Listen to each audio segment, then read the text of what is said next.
Hello mga idol, kumusta kayo? Okay lang. Welcome back to our new vlog, Eljan TV. Kung bago pa lang kayo dito sa ating channel, don't forget to subscribe, pakahit na rin ang notification bell para ma-update kayo lagi sa mga videos natin pinapost. So mga idol, for today, pupunta ako ng MWO or Migrant Workers Office in Kuwait. Dati siyang Polo Kuwait or OWA. Doon tayo para mag-verify ng ating contract. So lumabas na ngayon ang aking kontrata kasi nag-transfer ako ng bagong company. So kailangan ko siya ipa-verify. Siyempre, bago tayo magpa-verify, kailangan natin munang ipa-translate yung ating civil ID, Itimataki, tapos yung Idin Amal. Lahat po yun, tatlo, kailangan naka-translate. Siyempre, dala nyo yung copy ng inyong contract. Tapos make sure lang na sa pag-translate nyo, dala nyo rin ang inyong passport. So yun naman kailangan naman. Tapos sa MWO, meron naman silang bibigay na OFW sheet. Meron na ako nito sa online, tapos naglagay na rin ako ng information ko. Pero pagdating nyo dun sa opisina ng MWO, ibibigay din naman nila.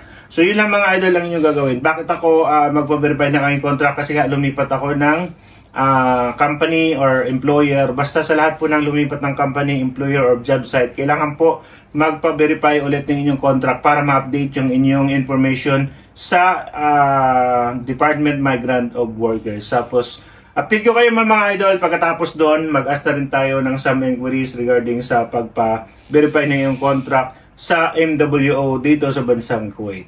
Ito na yung bagong embassy natin mga idol. Di pa nga lang siya maano kasi wala pang flag eh. Pero yan yung embassy natin. Ito yung sa embassy, ito naman yung sa migrant workers. So dito tayo pupunta sa migrant workers. So dito na tayo. Meron photocopy rito eh. So photocopy lang ako rito.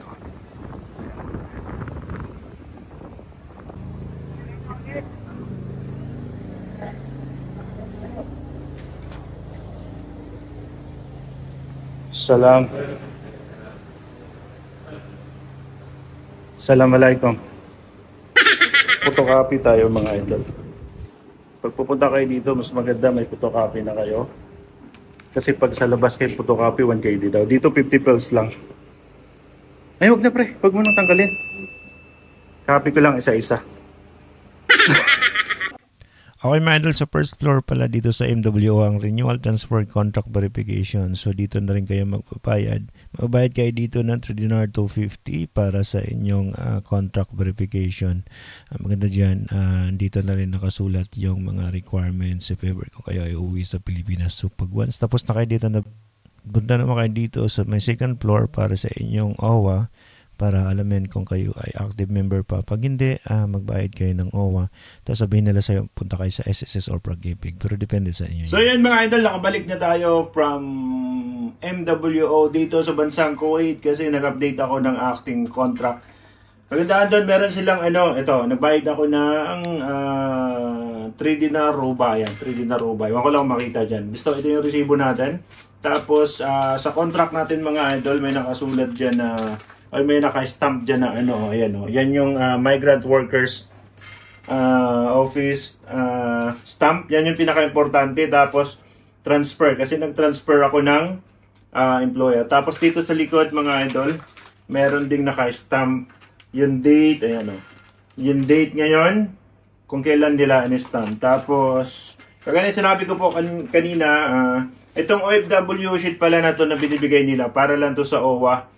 Pinacheck ko yung OWA ko sa taas. Ang first floor kasi yung kanilang verification. Tapos second floor for OWA payment.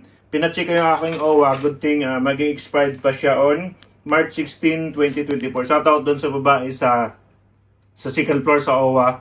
Ang galing niya, chinek niya. So mabait yun. So sa first floor naman, shoutout ko lang yung si ma'am, di ko kilala yun. Basta may dalawa dong si ma'am at saka si sir. Kasi tinanong ko sa kanila, paano ba ang process ma'am pag once na tapos na ako magpa-verify ng contract? Sabi ko, sino ba ang dapat mag-update ng aking information sa account ko? Automatic ba i-update ito ng DMW sa Pilipinas or ako mismo?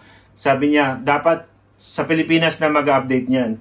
Pero base kasi sa experience ko mga idol, dati naglipat din ako. Kailangan ako mismo yung mag-edit sa aking transaction sa DMW para sa BMW. Pero kailangan kasi na i-update ko ang aking information doon sa BM Online or yung sa DMW online para sa balik magawa sa OEC ko kasi binago ko na nga yung aking contract. Sabi niya sa Pilipinas na mag-update niyan, pero sabi ko, ma'am, kung uuwi kasi ako, hindi ako makakuha ng appointment doon kasi kailangan kong i-update. Kasi kung hindi ko naman i-update, ang gagawin lang doon is the same employer ako. So, OEC, exemption mo ako. So, hindi naman hindi na ako same employer. So, kailangan kong i-update. Siguro hindi niya naintindihan yun. Hindi ko alam din talaga yung tamang process, kung ano yung process ng DMW regarding that. Pero based on my experience kasi, ako talaga yung totally nag-update doon sa mismong DMW sa aking account. I-update ko yung aking information kasi bago na nga, di ba? So ako yung mag-update doon para makakuha ako ng appointment para sa aking OEC sa Pilipinas if ever uuwi ako at babalik. Kasi yung OEC mga idol, ito yung pinakakailangan pinaka-importante. Yung OEC kasi kailangan mo yung pag ikaw ay babalik sa Pilipinas. Pero ano na yun? Other story na yun. Ang mahalaga lang kasi, pag ikaw ay naglipat ng employer, job site, amo, lahat, kailangan mong magpa-verified sa Polo OWA. Tapos, i-change mo ang information mo sa OEC or sa DMW online. So, yung hindi kami nagkakaintindihan. Basta ang sabi ko, base nga po sa my experience, ma'am, kailangan ako mismo mag-update kasi hindi ako makakuha ng appointment. Sabi niya, hindi nga sir, sa Pilipinas yung mag-update. Basta yun.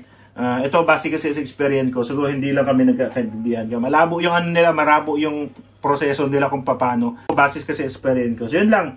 Yun lang basta sabi. The rest, everything is okay naman. So ang gagawin ko next is i-update ko yung aking information sa DMW sa aking account para just in case kung uuwi ako, automatic makakuha ako ng OEC doon sa Pilipinas kasi transfer ako so wala akong exemption. Kasi kung hindi ko siya i-update ngayon, automatic bibigyan ako ng exemption, transfer naman ako. So magbago lahat ng information ko.